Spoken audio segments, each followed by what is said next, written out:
আসসালামু আলাইকুম দর্শক, সিলেট এক্সপ্রেসের পক্ষ থেকে আপনাদেরকে স্বাগতম জানাই। আমি আফজল। দিনভর মিছিল সমাবেশে সিলেট মহানগর যেন একখণ্ড প্রতিবাদী ফিলিস্তিনে পরিণত হয়েছে।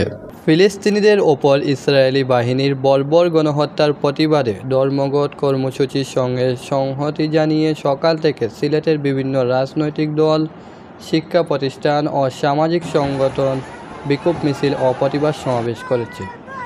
এদিকে ইসরায়েলি প্রতিষ্ঠান দাবি করে সিলেটে কেএফসি রেস্টুরেন্ট ও জুতার কোম্পানি বাটার শোরুম ভাঙচুর করেছে বিক্ষুব্ধ জনতা। এ সময় রেস্টুরেন্টের ভিতরে থাকা ইসরায়েলি বিভিন্ন কোমল পানীয় নষ্ট করা হয়, রাস্তায় বের করে পোড়ানো হয় বাটার জুতা। এর আগে সকাল থেকে ইসরায়েলের গণহত্যার প্রতিবাদে রাস্তায় ছিল বিভিন্ন সংগঠন। সকালে নার্সিং কলেজের শিক্ষার্থীরা বিক্ষোভ মিছিল ও প্রতিবাদ সমাবেশ করে। দুপুরে বিভিন্ন ইসলামী দলগুলো নামে রাস্তায়। এসব পুরো মহানগরে একসাথে উচ্চারিত হয় প্রতিবাদের ধ্বনি। বিকালে বিএনপির ছাত্রদল বৈষম্য বিরোধী ছাত্ররা বিক্ষোভ মিছিল ও প্রতিবাদ সমাবেশ করে। দিনভর কেন্দ্রীয় শহীদ মিনার ছিল প্রতিবাদে উত্তাল। বিক্ষোভকারীরা বলেন, বাংলাদেশের সর্বত্র ইসরায়েলি পণ্য বয়কট করতে হবে। ফিলিস্তিনি ভাইদের রক্ষা করতে বাংলাদেশের কোটি কোটি জনতা প্রস্তুত রয়েছে। চলমান হামলা শুধু একটি অঞ্চলের নয়, সমগ্র মুসলিম বিশ্বের প্রতি আঘাত। এই অমানবিকতা বন্ধে বিশ্ব নেতাদের এখনই কার্যকর পদক্ষেপ নিতে হবে। বাংলাদেশের মানুষ আর নীরব থাকবে না।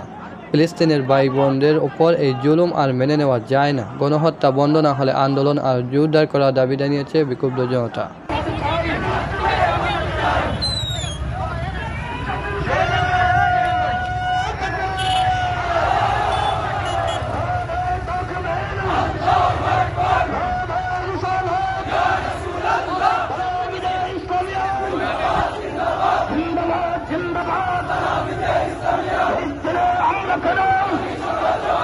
জাতিসংঘ জবাব দেন, মুসলমানের রক্তম বৃথা যেতে দেব না, মুসলমানদের রক্তম, আমার ভাইয়ের রক্তম, সাবিলুনা সাবিলুনা, আল জিহাদ আল জিহাদ, সাবিলুনা সাবিলুনা, আল জিহাদ আল জিহাদ, জিহাদ জিহাদ জিহাদ চাই, জিহাদ করে বাঁচতে চাই, জিহাদ করে বাঁচতে চাই।